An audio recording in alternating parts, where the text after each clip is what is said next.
Good morning, everyone. It's great to gather together this morning. It's great to be here for those of you who I've not had the pleasure of meeting yet. My name's Andy. I'm a part of X1 here, Christ First Church here. We are carrying on our series this morning in the book of Acts. We're in Acts chapter 12 today. So, is this me frothing up a bit there? I see. While you're turning to Acts chapter 12, let me just explain, if you're not familiar with the Bible, the book of Acts is really a shortened title for what we call the Acts of the Apostle. It's basically a section of the Bible in which we find accounts of what the early church got up to just after the death of Jesus. This is really kind of the roots of the church over in the Middle East. And obviously 2,000 years on, we are now the product of that here today. So we're in Acts chapter 12 today. We're really looking to this book to ask, what does God want to say to us through this book, to us as individuals, to us as a church, and to our society today? It's a fairly long passage here, and you'll notice there are two kind of main protagonists that come up in this chapter. One called Herod and one called Peter. Today we're really going to focus on Herod, and next week Dan Townley is going to focus on Peter in this chapter. So I'm going to read it all out. I'm reading from the English Standard Version. The words are going to appear up behind me, and if you guys could click on for me while this is going, while I'm reading this, that would be really useful. Thank you very much. So, Acts chapter 12, starting at verse 1. About that time, Herod the king laid violent hands on some who belonged to the church. If I sound a bit bunged up, by the way, I like probably many of you, have been attacked by flowers this week. So that's the reason for that. Don't worry, I'm not really suffering. He killed James, the brother of John, with the sword. And when he saw that it pleased the Jews, he proceeded to arrest Peter also. This was during the days of unleavened bread. And when he had seized him, he put him in prison, delivering him over to 4 squads of soldiers to guard him, intending after the Passover to bring him out to the people. So Peter was kept in prison, but earnest prayer for him was made to God by the church. Now when Herod was about to bring him out on that very night, Peter was sleeping between 2 soldiers, bound with 2 chains, and sentries before the door were guarding the prison. And behold, an angel of the Lord stood next to him, and a light shone in the cell. He struck Peter on the side and woke him, saying, "Get up quickly." And the chains fell off his hands. And the angel said to him, "Dress yourself and put on your sandals." And he did so. That doesn't say socks and sandals, that was just sandals. And he did so. And he said to him, "Wrap your cloak around you and follow me." And he went out and followed him. He did not know that what was being done by the angel was real, but thought he was seeing a vision. When they had passed the first and second guard, they came to the iron gate leading into the city. It opened for them of its own accord, and they went out and went along one street. And immediately the angel left him. When Peter came to himself, he said, "Now I am sure that the Lord has sent his angel and rescued me from the hand of Herod and from all that the Jewish people were expecting." When he realized this, he went to the house of Mary, the mother of John, whose other name was Mark, where many were gathered together and were praying. And when he knocked at the door of the gateway, a servant girl named Rhoda came to answer. Recognizing Peter's voice, in her joy, she did not open the gate, but ran in and reported that Peter was standing at the gate. They said to her, "You are out of your mind." But she kept insisting that it was so, and they kept saying, It is his angel. But Peter continued knocking, and when they opened, they saw him and were amazed. But motioning to them with his hand to be silent, he described to them how the Lord had brought him out of the prison. And he said, "Tell these things to James and to the brothers." Then he departed and went to another place. Now when day came, there was no little disturbance among the soldiers over what had become of Peter. And after Herod searched for him and did not find him, he examined the sentries and ordered that they should be put to death. Then he went down from Judea to Caesarea and spent time there. Now Herod was angry with the people of Tyre and Sidon, and they came to him with one accord, having persuaded Blastus, the king's chamberlain. They asked for peace because their country depended on the king's country for food.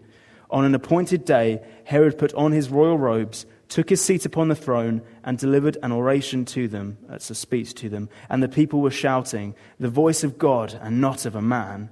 Immediately an angel of the Lord struck him down because he did not give God the glory. And he was eaten by worms and breathed his laugh. Sorry, can't help but laugh at that part. But the word of God increased and multiplied. And Barnabas and Saul returned from Jerusalem when they had completed their service, bringing with them John, whose other name was Mark. So today we're really focusing on Herod in this section. Don't worry, we're not going through all of it. We're really focusing on the events and the person of Herod in this section here. Part of the central kind of events that happen in this period is that Herod gives a speech. In your mind, what's the greatest speech that's ever been given? Feel free to shout it out. The best speech that's ever been given. What would you say it was? Did I hear Churchill? I also heard a couple of Martin Luther King, I Have a Dream. Do you know what? I was thinking when I was preparing this, in my mind, it's probably Martin Luther King, I Have a Dream. August 28th, 1963, Washington, Martin Luther King. You don't want to hear it from me. We might as well just hear from the man himself. Oh, yeah. Not Colin Firth, Martin Luther King. Incredible. Absolutely incredible. Even more incredible that in many parts, 50 years on, it is as relevant today as it was back in the 60s. Undoubtedly one of the greatest speeches of all time, Martin Luther King. How about the greatest speaker? If that was one of the greatest speeches, how about one of the greatest speakers? For me, I think is a man that I've actually never heard speak. And in fact, no one has heard him speak for the last 1,500 years or so, because he was around at about 400 AD. He was one of the early fathers of the church. And I wanted to name my son after this man. All right, wait for it. My wife disagreed with me and said that would be a bad idea, and it could result in bullying and things like that. Let's see if you agree with me. This man's name was Chrysostom. Yeah, all right, take her side. I see. This man's name was Chrysostom, John Chrysostom, and Chrysostom literally meant the golden-throated one. Isn't that incredible? He was such a great preacher. Most of us in this church can only kind of aspire to be like the hairy-throated one, to be honest, in our preaching. But the golden-throated one, isn't that a great thing to wish upon your son? But anyway, he was considered one of the greatest preachers of all time by the church, Chrysostom. So today, we're really going to ask this question of Herod. How does he stack up as one of the great speakers and one of the great speech artists of the world? He seemed to clearly think he was. Today, we're going to ask some questions about the person of Herod, and we're going to ask what we can learn from Herod for ourselves today. So it would do to start by going through this passage and having a think about the main man himself. There he is. Herod, a Roman bust of him. Makes sense. He was around at the time of the Roman Empire. So what we're going to do is I'm just going to go through this chapter. I'm just going to kind of pick apart some of the verses in here and really kind of build an idea of who is Herod and what is going on in here. Now, it starts about that time. The time in question is about 41 AD, so it's about 10 years after Jesus has died. This is really kind of the early formative stages of the church that all this is happening. About that time, Herod the king. Well, what do we know about Herod? I don't know about you, but sometimes you can see a name in the Bible, and especially if you're not used to reading the Bible, or you're just not used to the whole church, then you can look at the Bible and you can come across a name and you can kind of think, what? Who was that? Where was that? What is that event? What does that name mean? Now, when we come to Herod, most of us are probably thinking, I got this one. I know this one. I know of Herod because I've been to a primary school nativity. I know who Herod is. Regrettably, I hate to break it to you, this is a different Herod, just to confuse things slightly. Christmassy Herod, as we'll call him, was commonly known as Herod the Great. He was the one that was the evil guy in the school nativity that wanted to kill all the baby boys to make sure he killed the baby Jesus because he was scared that someone was going to come along and take his kingship. This is a different Herod. The Herod that we're looking at today in this section is Christmassy Herod's grandson, and his name is Herod Agrippa, which is an awesome name, I reckon. But again, it still wasn't allowed for my son. This is Herod Agrippa. Now, just to confuse things even more, there's another guy that is featured in the Bible. This guy's father, Herod Agrippa's father, who was also called Herod. We've got Herod the Great, or Christmassy Herod. We've got his grandson, Herod Agrippa, or eaten by worms Herod, as we could call him. And then we've got Herod Agrippa's father, who was called Herod Antipas. Now, Herod Antipas features in the Gospel of Mark, chapter 6, and he's involved in the beheading of John the Baptist. You remember that story? John the Baptist is beheaded, and that's the Herod in that story there. Now, to make things even more confusing, the woman that asks Herod to behead John the Baptist is called Herodias. This is an amazing family tree. Google it, it's phenomenal. So you've got Herod, Herodias. Now, just to make things even more brilliant, the reason John the Baptist was beheaded was that he said to King Herod, you can't marry Herodias because she's already been married to your brother.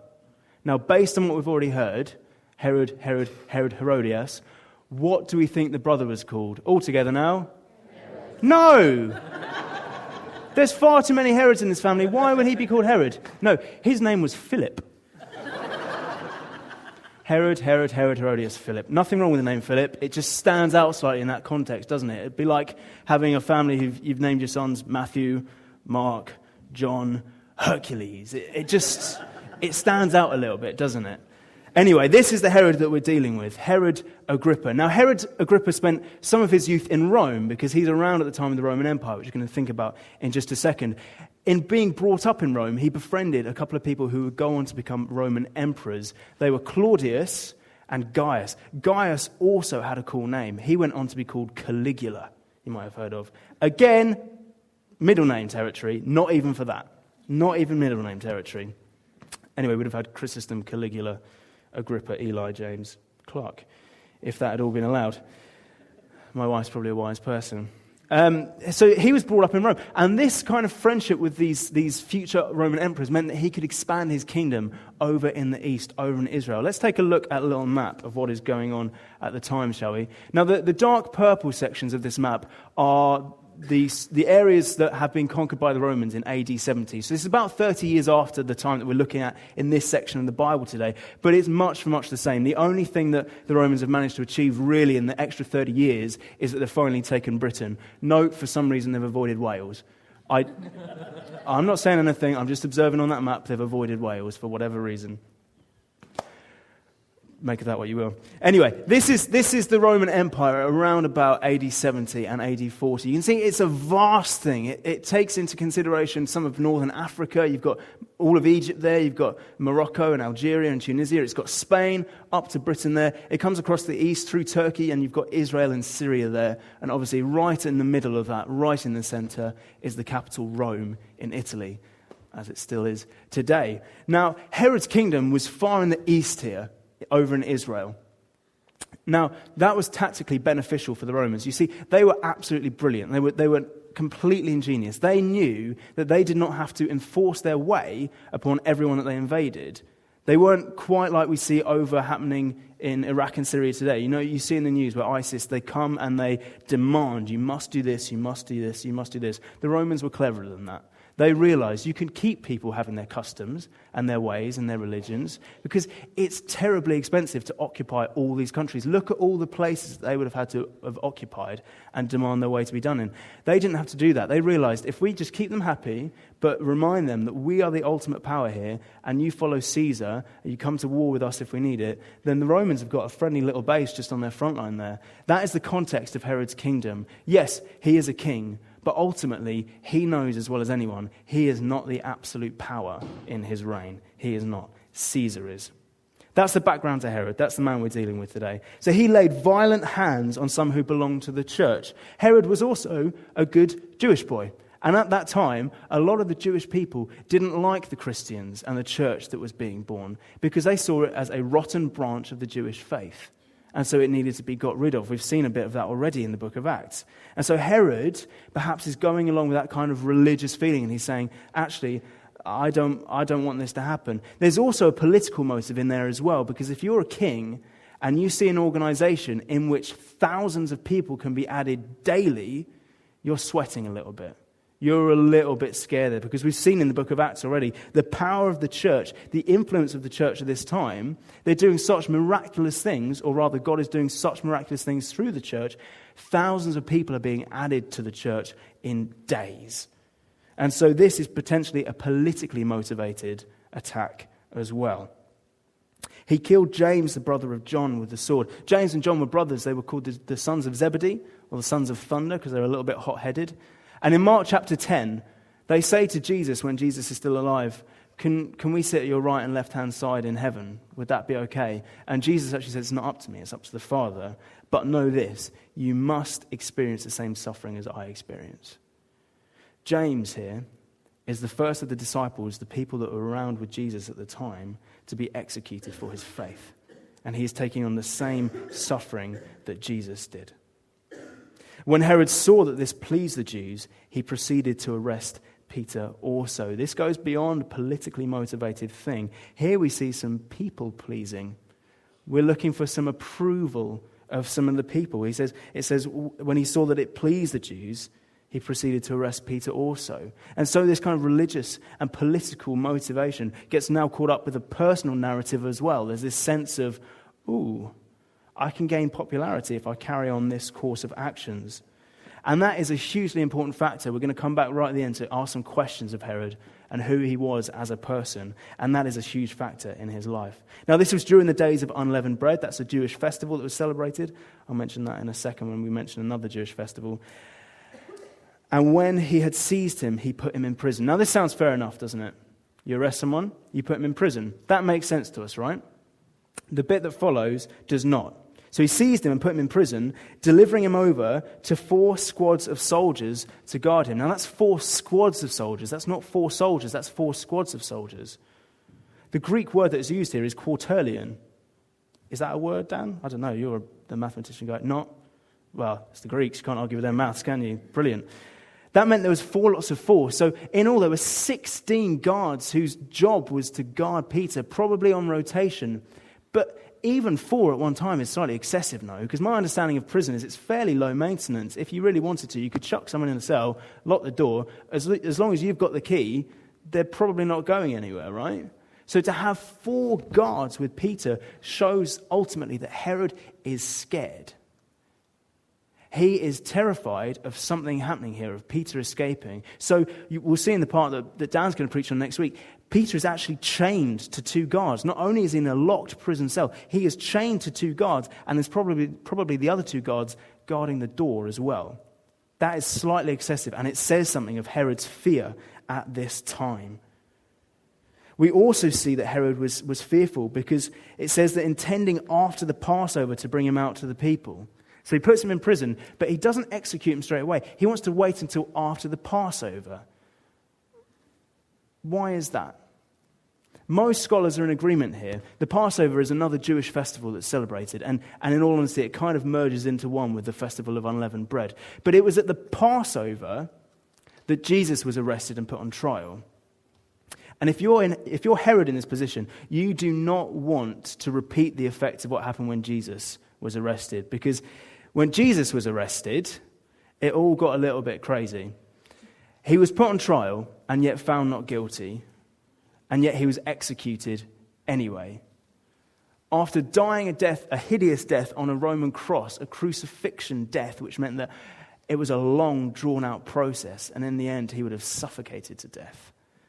He was buried, and on the 3rd day after he was buried, he rose back to life. It doesn't end there. After he rose back to life, he carried on spending time with his followers and inspired them. This is all what the book of Acts is about, to start the church. The church gets formed. Thousands and thousands of people who are changing their way of thinking like that and are now calling themselves Christians, followers of Christ. Christ ascends into heaven, and that's where he is now, seated at the right hand of the Father, looking over all of the world. And the church is now the biggest organization of people in the world. Now, at that time, that was terrifying if you're a political ruler, because it has all the potential of an uprising against you. Herod is super frightened that could happen again. If anything like what happened to Jesus in that miraculous way could also happen to Peter, he wants to avoid it. So he is waiting so that there is no similarity between the death of Peter, or the planned death of Peter, I should say, and the death of Jesus. But earnest prayer for him, for Peter, was made to God by the church. We need to be a praying church, don't we? If we see someone arrested, or if we see someone suffering, we don't say, we'll pray for you. We pray for them. We need to be a praying church, because the effect of what happened after those prayers is incredible. But Dan's going to look at that next week. So we're going to jump down to verse 18 now. So we're going to skip that massive section of the miraculous escape of Peter, and Dan's going to do that next week. Today we're really focusing on Herod. Verse 18 says this: "Now when day came, there was no little disturbance among the soldiers." Too right, eh? Because you've just lost your prisoner, so you're pretty scared by this point over what had become of Peter. "And after Herod searched for him and did not find him, he examined the sentries and ordered that they should be put to death." This was common practice in the time. If you were a jailer or a guard of someone and you let the person go, or they're under your watch when they escape, And that's, let's face it, that's what Herod must be assuming here, because he's certainly not going to say, well, this is a miraculous sign of God, because he's not that guy. He's assuming the guards must have collaborated here. And so those guards have to suffer the punishment that Peter would have taken. So they are put to death. And then Herod goes down from Judea to Caesarea and spent time there. Now, there's a couple of theories about why he's going here. Why is he going to Caesarea, to another part of his kingdom? Fear is one factor. Caesarea is a much more fortified area. So maybe it's fear. And there are lots of people in Jerusalem at this time because of the Passover. All the Jews come in from the countryside to Jerusalem to celebrate the Passover. Then there's also the options of a couple of festivals that are being celebrated in Caesarea, which seems to be the most likely option here. So that's Herod arresting Peter and Peter escaping. Now, before I start going into this next section of the story with Herod, I'm actually going to put the Bible down for a second and I'm going to read from another book.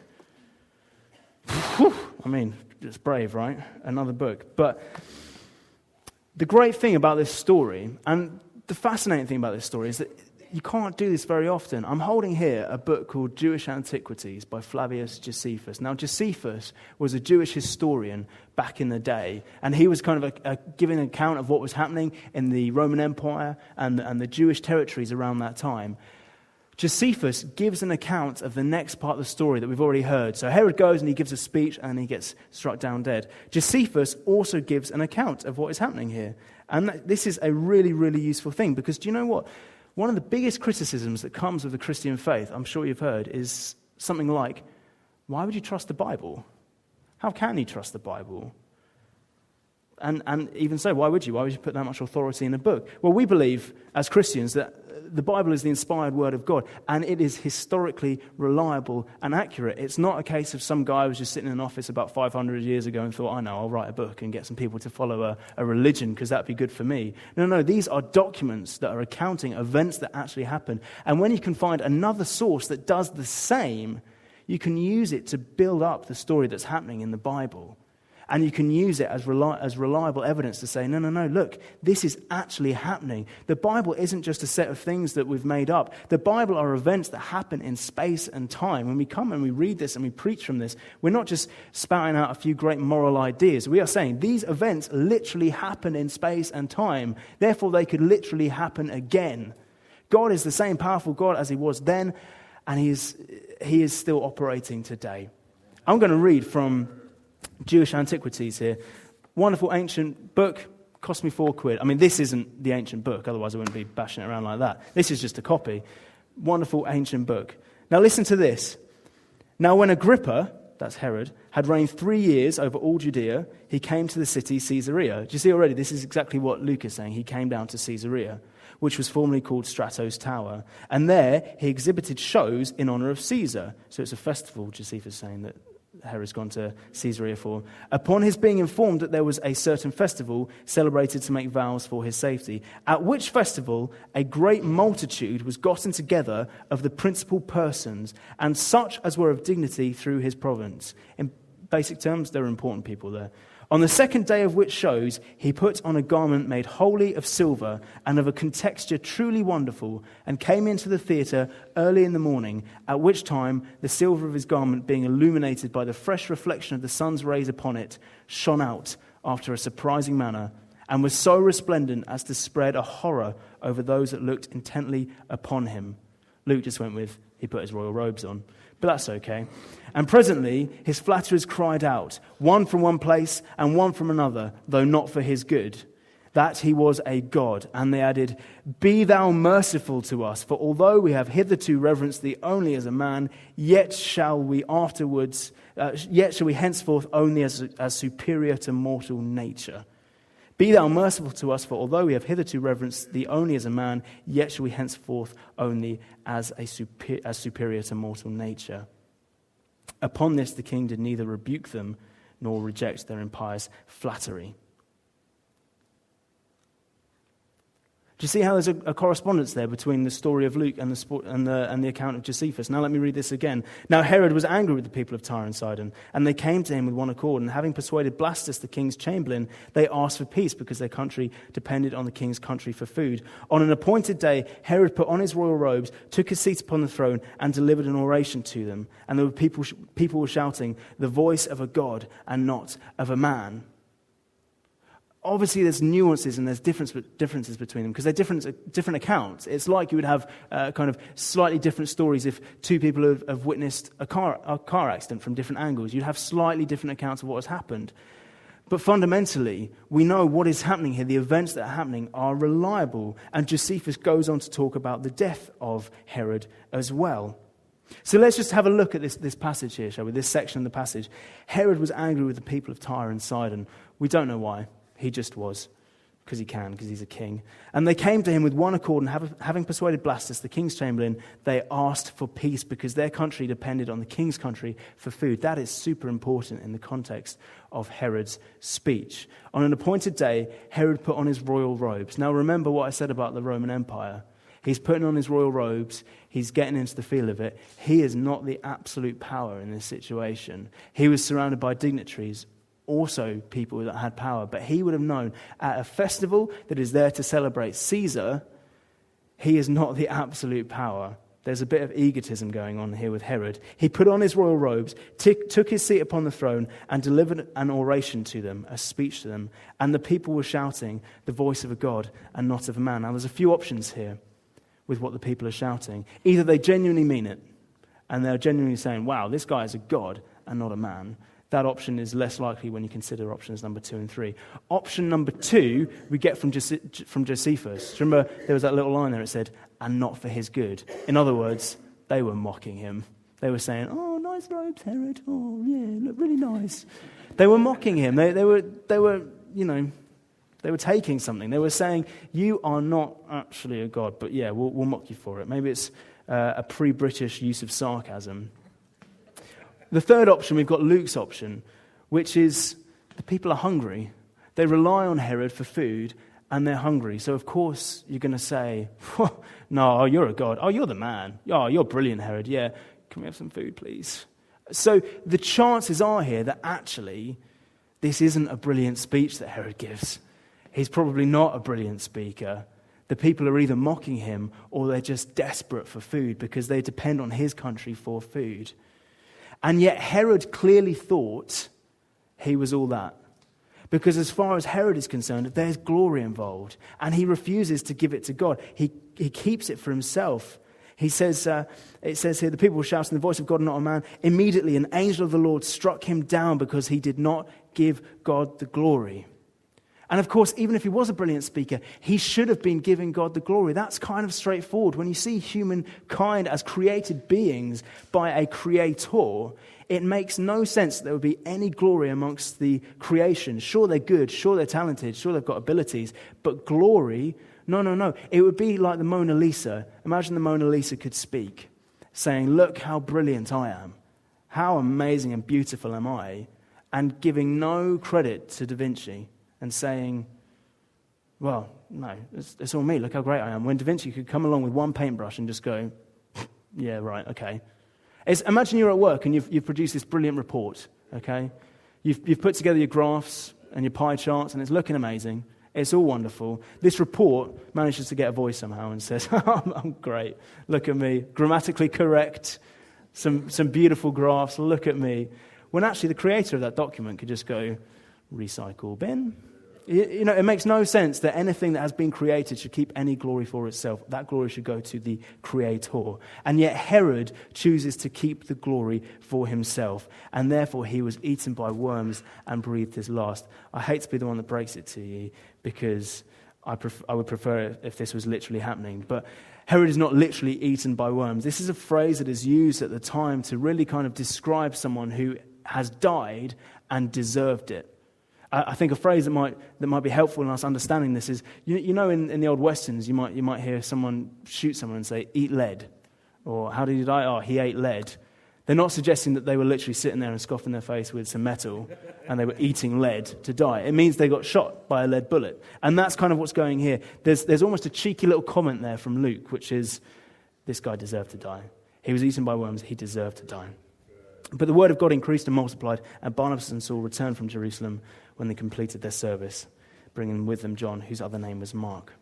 That's really the story of Herod and some of the details explained. There's 3 questions I just want us to ask of Herod, and indeed of ourselves as well, because I think there's 3 things we can really learn from Herod. The first thing I want us to ask is, what was Herod's focus in life? What was his drive? What was he building his life upon? What was his gaze fixed on? What would have been the first thing he was thinking about when he woke up in the morning? And what was on his mind when he put his head down on the pillow last thing at night? What was he building his life upon? I don't think it's what we would say is the right thing, which is the Lord. In fact, it seems more likely that Herod was much more interested in himself and his own power than anything else, than God at all. And there's a word that the Bible uses for this situation when you're focused on something that isn't God, and that word is idolatry. It's when you build your life upon something other than God, and your attention is on something else other than God.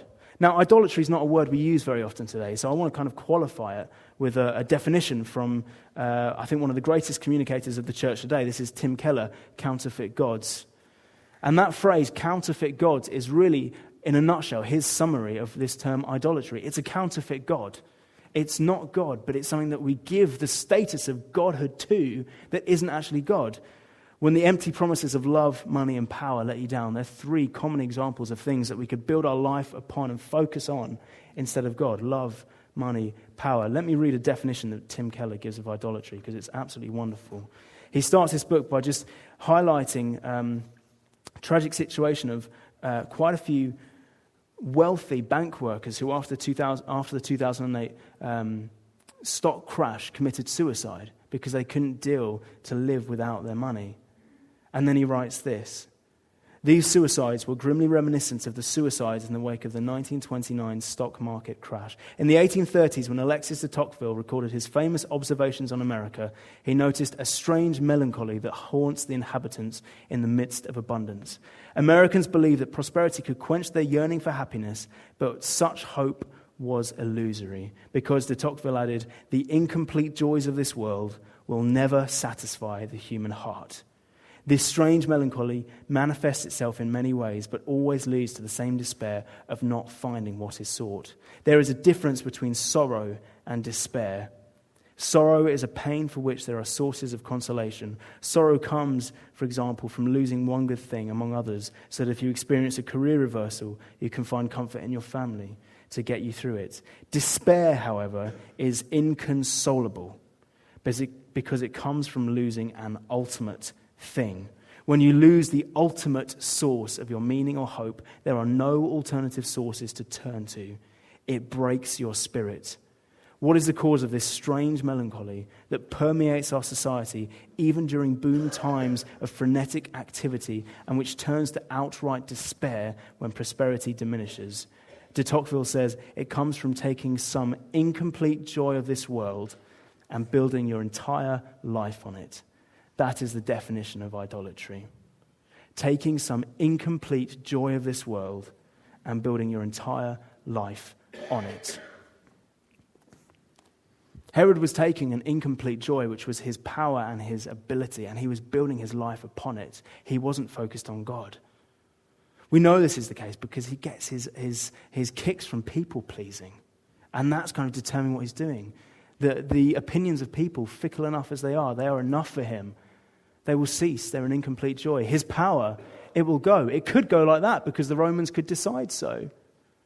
It's fickle. It's failing. It's fleeting. It ends. The Bible says we should build our hope on something that endures forever, not something that ends and is fickle. So Herod is plagued by counterfeit gods.